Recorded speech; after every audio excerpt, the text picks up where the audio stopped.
What is up? Welcome back to Birdman. Yep, I'm in my OU gear, getting ready for football season. Yep, it's only 51 days away till kickoff against Arkansas State for OU in the 2023 season. Coming off a very disappointing year in 22, and very un-OU like year last year.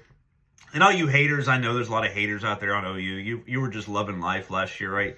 A 6-7 team, coming off stinking Lincoln Riley's crazy exit he did in the end of 2021. We don't talk about that. We don't care about Lincoln no more. But anyway, so we had a transition year last year. Brent Venables, obviously a disappointing first season, but hell, he has so much potential. Obviously, a great resume as an assistant when he was at Clemson and OU. But really a disappointing year. But hell, if you look at what I'm going to talk about, this recruiting class is just unbelievable. I mean, any team coming off a 6-7 season to go recruit number 4 in the entire country is pretty amazing. If you talk about it, I mean, that I don't think a lot of people could pull that off. And I think Brent Venables, Lincoln, I almost said Lincoln. Brent Venables and his staff did an unbelievable job getting these players to OU. So some big things is expected this year, right, for OU with the recruiting class, and then coming off last year's disappointing 3-6 in the Big 12 last year, lost in the Cheez-It Bowl.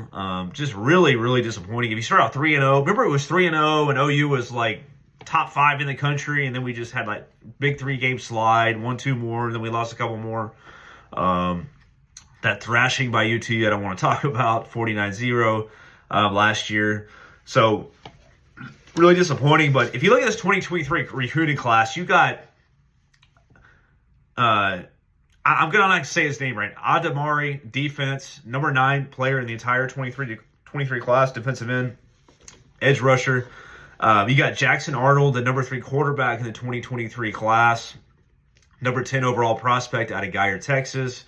Huge pickup. This guy, Petaway, a wide receiver, from Langham Creek High School in Houston, number 56, recruit in the 2023 class. And then Bowman, who's a safety from the same school that Jackson Arnold went to in Geyer, Texas, number 3 safety in the entire 23 class coming to OU. So that's not all the players. I just went through the first few of them, but that's a huge pickup. I mean, you're talking about coming off a year that's 6-7. That is a huge, huge deal. The best, listen to this, folks, the best recruiting class at OU since at least 25 years. It's unbelievable.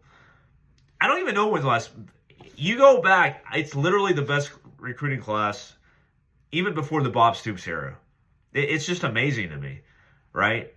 You would think that Bob Stoops would have had a number 4 or higher. You would have thought Lincoln Riley would have a number 4 or higher. Nope, Brent Venables, number 4 or higher, number 4 recruiting class in the country. So unbelievable job. And I get it, SEC's coming up. They're probably excited about that. That's probably a selling point too. But I really don't think that too much at this point. I think they're just doing a great job recruiting. I think Brent Venables is much more, and you've been hearing this too, he's much more engaging. He's much more relational. He's not going to, Lincoln, I'll give it to him. He does get some good players, but he doesn't seem as charming per se, especially coming off, I can't see someone like Lincoln or a lot of people coming off a 6-7 year and going, hey guys, when it comes to, it's harder to sell, right? OU can kind of sell itself, but I'm just saying that you don't have as much momentum, right? And if you even look at the 2024 class, who's already had a top, this is actually 2025 class, the top tight end in the country, Devon Mitchell, top tight end in the country. He's actually a 2025 recruit. He's coming to 24. I guess he's going to graduate early or something. He's actually going to move to the 24 class. And then you have the top running back in the country out of Longview, Texas, Taylor Tatum, who's supposed to announce the end of next week. I believe it's July 19th or July 20th or July 21st.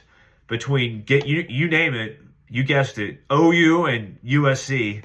How the hell that happened, I don't know. But so there's the top 2 picks, and I've heard some guy on 247 Sports said he's leaning towards OU. But we'll see it. We'll believe it when we see it. But the top running back in the country, and I think obviously with DeMarco Murray, the running back coach at OU, that's a huge selling point. I'm sure he would love to work with him, as any running back would. And then also William Navari, 6'6", 247 defensive lineman. I believe he's probably going to commit to OU. I don't think it's actually happened yet. But some really big recruits coming down the lane even further. So with that being said, there is a lot of expectation this year for OU. If you look at the schedule, pretty soft schedule in my opinion. If you look at the schedule for OU, starts off September 2nd against Arkansas State. Obviously, that's a game we should win.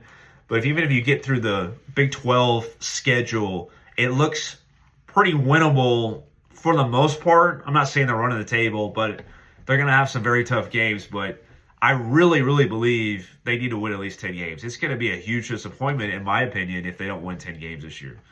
Obviously, last year was a transition year, but with this kind of recruiting class and this kind of expectation in OU and this kind of schedule that I'm looking at, and I'm not going to even dive into that right now.